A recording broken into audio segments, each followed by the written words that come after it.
di ayat 26 Allah membuatkan contoh itu tidak segan-segan, walau sekecil nyamuk itu juga rencana dari Allah. Kalau orang yang beriman mereka langsung tahu bahwa itu benar-benar skenario yang datangnya dari Allah, tidak akan berani bermuka masam walaupun menghadapi sekecil nyamuk. Namun orang-orang yang berpenyakit di dalam hatinya dan orang-orang yang kafir belum percaya, mereka justru bertanya-tanya kepo, apa sih yang Allah mau?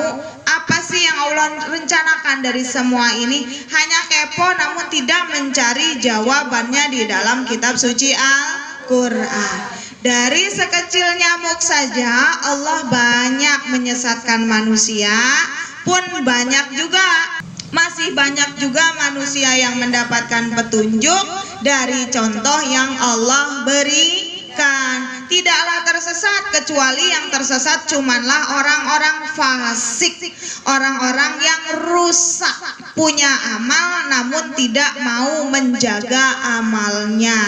Kenapa tidak mau menjaga amalnya? Karena ayat 27-nya, mereka memutuskan perjanjian yang sudah ditegakkan.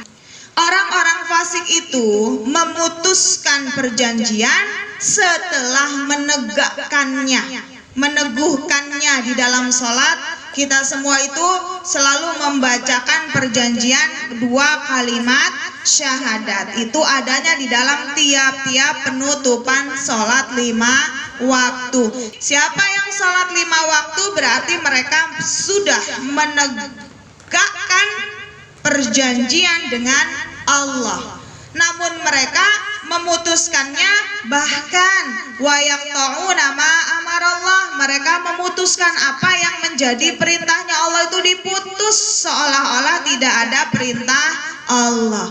2 perintah Allah yang disebutkan di dalam ayat 27, ayu sholat wa yufsiduna fil ard. Sholat, melaksanakan sholat, doa, ya, sholat, berhubungan, menyambung hubungan dengan Allah, itu mereka putuskan. Banyak orang yang ngakunya KTP Islam namun berani tidak melaksanakan sholat. Ada yang melaksanakan sholat namun ada yang tidak menjaga kualitas sholat. Namanya melakukan kerusakan.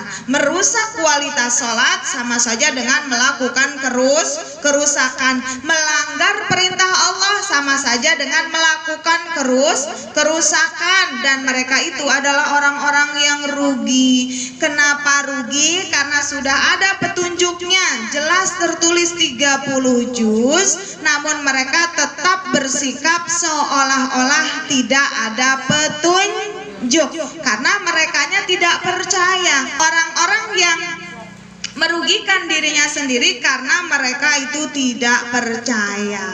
Dengan apa? Dengan petunjuk yang sudah Allah berikan. Ya, ibu-ibu di sini kalau kemarin saya meminta dapat ilmu itu harus dibagi tapi tidak juga dipraktekkan, mungkin agak takut. Mudah-mudahan besok setelah ada wifi kita bisa bareng-bareng bersama-sama untuk menyebarkan pemahaman yang sudah kita sama-sama pahami. Mudah-mudahan setelah itu kita akan ada perubahan nasib karena kita sudah secara berjamaah menolong agamanya Allah, menyebarkan pesan-pesan risalah surat cinta dari Allah. Allah bertanya, kaifa, bagaimana, takfuruna, kalian semua kok bisa tidak percaya? Tidak percaya kepada Allah, tidak percaya kepada perintah-perintah Allah, tidak percaya dengan aturan hukum yang diberlakukan oleh Allah. Banyak nggak manusia yang tidak mempercayai aturan hukum Allah? Banyak nggak? Banyak. Ada aturan hukum Allah wajib berkerudung, betul? Tapi ada yang cari alasan-alasan untuk membela diri belum pakai kerudung. Pacaran karena mau langsung nikah dengan alasan takut salah pilih, akhirnya pacaran dulu. Pacarannya boleh nggak sama Allah? Enggak boleh. Namun ada yang berlindung bahwa di situ dia harus penjajakan, dijalani dulu deh. biar tahu sama tahu. Itu hukum aturannya sendiri apa aturannya Allah? Nah, orang yang mengatur sendiri berarti takfuruna, belum percaya dengan aturan hukum dari Allah. Waris, yang menunda bagi waris. Menunda bagi waris itu dibolehkan sampai kapan coba? Sampai mati semuanya atau sampai salah satu mati itu wajib dibagi? Salah satu mati harus dibagi. Tapi banyak yang belum percaya itu, betul? Dan banyak yang mendukung orang-orang yang belum percaya. Banyak hal lagi, Bu. Riba. Riba itu dalam aturan Allah disuruh atau dilarang? Namun banyak yang belum percaya itu, betul? Apalagi? Dan nanti takut ada yang kesinggung. Kenapa Allah sampai bertanya, bagaimana kaifa takfuruna, kamu kalian itu kok takfuruna, tidak percaya? Ya, wa kuntum amwatan, wa dan kuntum kalian pernah menjadi amwat. Apa amwat? Sesuatu yang mati. Dulu ibu waktu di dalam kandungan ibu, begitu dinyatakan positif, ibu enggak ujuk-ujuk kruwal-kruwal di dalam perut, betul? Pasti positif dulu selama 3 bulan. Trimester pertama itu proses pembentukan fisik dari segumpal darah menjadi segumpal daging. Proses perubahan pembentukan dari segumpal darah menjadi segumpal daging itu kalian masih dalam keadaan mati. Setelah itu jadi fa'ahyakum, maka ahyakum, aku menghidupkan kalian.